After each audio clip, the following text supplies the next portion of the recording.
ಜಾಗತಿಕ ರಾಜಕೀಯ ಬಿಕ್ಕಟ್ಟಿನ ಹಿನ್ನೆಲೆಯಲ್ಲಿ ಖಾಸಗಿ ವಲಯದ ಆಟೋ ಎಲ್ಪಿಜಿ ಪೂರೈಕೆ ಸರಪಳಿಯಲ್ಲಿ ಏರುಪೇರಾಗಿದ್ದು, ಇದರಿಂದಾಗಿ ಉಂಟಾಗಿರುವ ತೀವ್ರ ಬೇಡಿಕೆಯನ್ನು ಪೂರೈಸಲು ಇಂಡಿಯನ್ ಆಯಿಲ್ ಸಂಸ್ಥೆ ಮುಂದಾಗಿದೆ. ಬೆಂಗಳೂರು ನಗರಕ್ಕೆ ತನ್ನ ಪೂರೈಕೆಯನ್ನು ಸುಮಾರು 300ರಷ್ಟು ಹೆಚ್ಚಿಸಿರುವುದಾಗಿ ಸಂಸ್ಥೆ ತಿಳಿಸಿದೆ.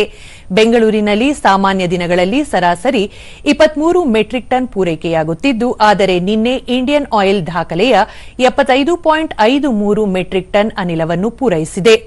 ಕರ್ನಾಟಕಾದ್ಯಂತ ತನ್ನ ದೈನಂದಿನ ಪೂರೈಕೆಯಲ್ಲಿ 43.5 ಮೆಟ್ರಿಕ್ ಟನ್ನಿಂದ 83 ಮೆಟ್ರಿಕ್ ಟನ್ಗಿಂತಲೂ ಹೆಚ್ಚು ಮಾಡುವ ಮೂಲಕ ಪೂರೈಕೆಯನ್ನು ದ್ವಿಗುಣಗೊಳಿಸಿದೆ.